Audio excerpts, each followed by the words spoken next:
Assalamualaikum warahmatullahi wabarakatuh. Kembali lagi bersama channel Tasawuf Nusantara. Kali ini akan dibagikan sejarah singkat Kiai Muchtar Mukti semasa kecilnya hingga bertemu ilmu tasawuf. Kiai Muchtar Mukti lahir pada Ahad Kliwon tanggal 28 Rabiul Akhir 1347 Hijriah, atau tanggal 14 Oktober tahun 1928 Masehi, di Dukuh Losari Rowo, Desa Losari, Kecamatan Ploso, Kabupaten Jombang. Kiai Muchtar Mukti adalah putra keenam dari pasangan Haji Abdul Mukti dan Nyai Nasihah.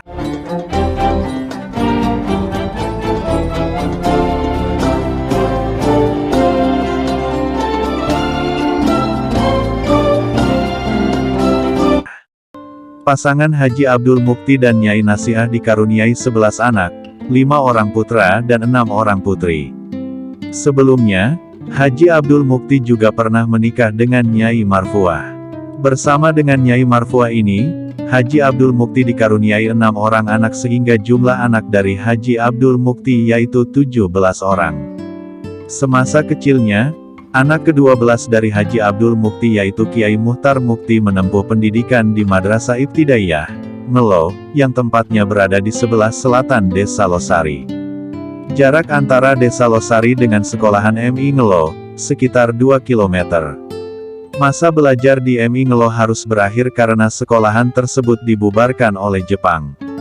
Pada sekitar usia 15 tahun, barulah Kiai Muchtar memasuki dunia pendidikan baru yaitu di Pondok Pesantren Darul Ulum, Rejoso, Peterongan, Jombang. Ketika Kiai Muchtar berada di pesantren Darul Ulum, kepandaiannya ternyata melebihi dari teman-temannya yang terlebih dahulu nyantri di sana. Akan tetapi, karena nyantri bukan termasuk cita-cita atau harapan Kiai Muchtar, maka tampak ketidaksungguhannya selama berada di pesantren Darul Ulum.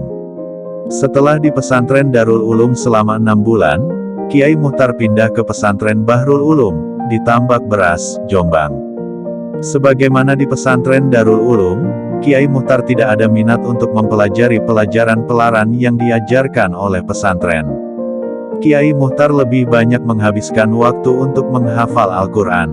Pada saat itu, Kiai Muchtar juga mengaji kitab takrib kitab fikih, yang ia lakukan setelah sholat Isya, mengaji Nahwu Shorof pada waktu setelah sholat subuh, dan mengaji tafsir Jalalain kepada Kiai Hamid, setelah sholat Asyar.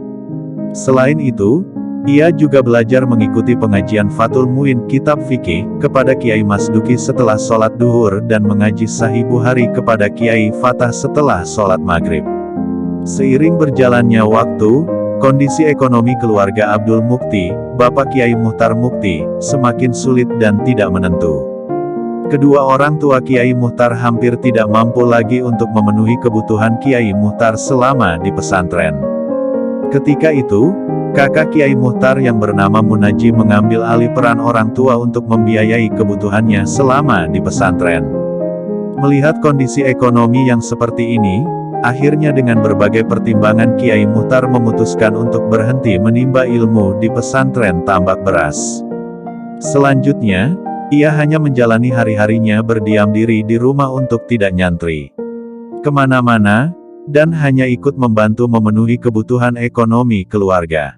Tidak lama setelah keluar dari pesantren Tambak Beras, ayah Kiai Muchtar, Haji Abdul Mukti, meninggal dunia, tepatnya pada hari Jumat Pahing tanggal 21 Syawal 1367 Hijriah atau tanggal 27 Agustus tahun 1948 Masehi.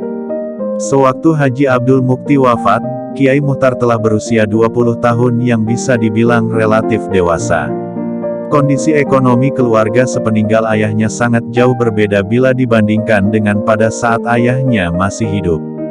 Kehidupan ekonomi yang semakin sulit ini, mengharuskan Kiai Muchtar untuk mengadu nasib untuk memenuhi kebutuhan keluarganya dengan berjualan ikan asin, rokok, terasi dan sabun ke kampung-kampung tetangga. Selama perjuangan hidupnya yang berjualan dari kampung satu ke kampung yang lain ini, Kiai Muchtar sering beristirahat di Kalipadas. Kalipadas adalah nama sungai yang letaknya berada di tengah hutan desa Pojok Klitih. Di tempat ini, Kiai Muchtar melakukan sholat duhur dan merenungi kehidupan dirinya. Pada suatu ketika, Setelah hujan lebat turun di wilayah tersebut, Kiai Muchtar beristirahat di tempat biasanya dengan membawa barang dagangan berupa ikan asin yang masih sangat banyak, dan garamnya yang banyak larut terkena air. Padahal barang tersebut merupakan bukan miliknya sendiri, melainkan barang titipan dari orang lain. Dengan kondisi fisik dan psikis yang sangat lelah ini, Kiai Muchtar melakukan mandi dan sholat subuh di Kali Padas. Pada saat itu, terlintas di pikirannya keadaan ekonomi yang ia alami. Begitu sulitnya masalah ekonomi yang dideritanya ini, tidak kunjung ada solusi terbaik di dalam hidupnya. Suatu pertanyaan muncul dari pikirannya, mengapa kemiskinan terus hinggap pada diri saya dan keluarga? Pertanyaan tersebut dijawab sendiri, ya, mungkin ini karena ketiadaan modal usaha, sehingga bisa mengembangkan dagangan yang ada. Tidak lama berselang, pertanyaan kedua pun muncul, ya Tuhan, mengapa nasib kami tetap miskin? Padahal kami telah berusaha keras masuk kampung keluar kampung, tak kenal siang dan malam untuk menjajakan dagangan ikan asin dan barang-barang yang lain. Bahkan kami untuk menambah keuntungan kami harus pergi di malam hari ke alas ngapus hanya untuk mengambil dagangan garam yang akan kami jual di rumah. Setelah itu, Kiai Muchtar mencoba membandingkan keadaan tetangganya yang serba kecukupan dengan dirinya yang sejak kecil mengalami kesusahan. Mungkinkah orang yang banyak harta akan merasakan sebagaimana yang saya rasakan? Mungkinkah mereka yang di dalam kesengsaraan juga akan merasakan kegembiraan sebagaimana yang dialami oleh orang-orang kaya? Adilkah semua itu? Apakah kehidupan manusia selalu diwarnai dengan kesengsaraan ataukah kegembiraan?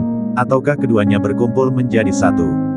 Kalau kesulitan ekonomi yang hinggap pada diri kami ini adalah suratan takdir, mengapa takdir terhadap kami berbeda dengan takdir terhadap orang lain? Pertanyaan pun berlanjut, kalau benar bahwa kehidupan ini adalah suratan takdir, betapa kejamnya Allah yang telah menakdirkan hidup ini harus terus mengalami. Pertanyaan demi pertanyaan yang terus keluar tersebut akhirnya ia jawab sendiri, ya, diterima sajalah, memang ini adalah suratan takdir, jangan terlalu banyak menuntut Tuhan.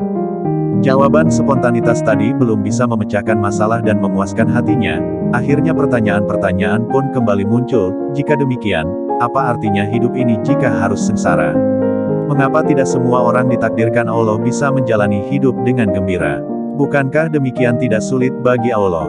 Atau bahkan sebaliknya, mengapa semua orang tidak ditakdirkan dalam keadaan sengsara saja supaya bisa merasakan hal yang tidak enak? Pertanyaan pun tidak berhenti sampai di situ, mengapa semuanya ini terjadi pada diri kami, terjadi pada keluarga kami dan terjadi pada orang lain? Masihkah keberadaan kami yang penuh dengan kesengsaraan ini berguna bagi diri dan orang lain? Masih bergunakah saya hidup di dunia ini? Untuk apakah saya hidup di dunia ini? Kalau memang hidup saya tidak berguna, lebih baik cukupkanlah hidup ini sampai di sini saja ya Allah. Dari momen tersebut, Kiai Muchtar mulai menelusuri alam pikirannya untuk menemukan jawaban masalah hidup dan kehidupan. Akhirnya, hatinya bergerak menuju suatu getaran rasa sadar bahwa ilmu yang selama ini ia peroleh hanyalah sia-sia.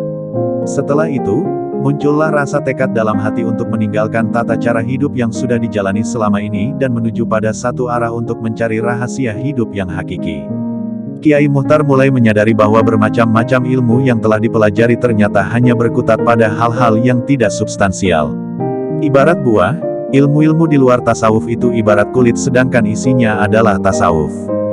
Kiai Muchtar mulai mempelajari ilmu tasawuf dimulai dengan keikutsertaannya dalam Torekot Naqsabandiyah yang dipimpin oleh Kiai Ali Muntoha dan Torekot Qadiriyah serta Torekot Akmaliyah. Setelah mengikuti ketiga tarekat tersebut, kemudian Kiai Muchtar bergabung dengan Torekot Anfasiyah. Pada tahun 1951-an Kiai Muchtar melakukan petualangan dan berkelana menyusuri Pulau Jawa yang dilakukannya mulai dari pesisir Pulau Jawa sebelah utara sampai pesisir selatan Jawa. Pengembaraan ini dimulai dari daerah Cerme Gresik, kemudian Ujung Pangkah, Bejagung, Asmoro Kondi, Lamongan, terus ke barat sampai di Banten. Perjalanan panjang ini, Kiai Muchtar bertemu dengan banyak ulama, khususnya ulama-ulama sufi. Salah satu ulama sufi yang ditemuinya yaitu Syekh Syuaib. Kiai Muchtar Mukti pertama kali dibayat oleh Syekh Syuaib di Kaseman, Banten. Dari Syekh Syuaib Jamali inilah Kiai Muchtar mendapatkan pelajaran Torekot Kholwatiyah, dan nantinya berubah menjadi Torekot Sidikiyah. Kaitan antara Torekot Kholwatiyah dengan Torekot Sidikiyah yaitu kedua Torekot tersebut sama-sama berasal dari Abu Bakar As-Siddiq. Penamaan Torekot selalu berubah-ubah sesuai dengan nama pemimpinnya. Kiai Muhtar Mukti pada saat itu mendapat amanat dari Syekh Syuaib Jamali untuk mengembalikan nama Torekot Kholwatiyah menjadi Torekot Sidikiyah.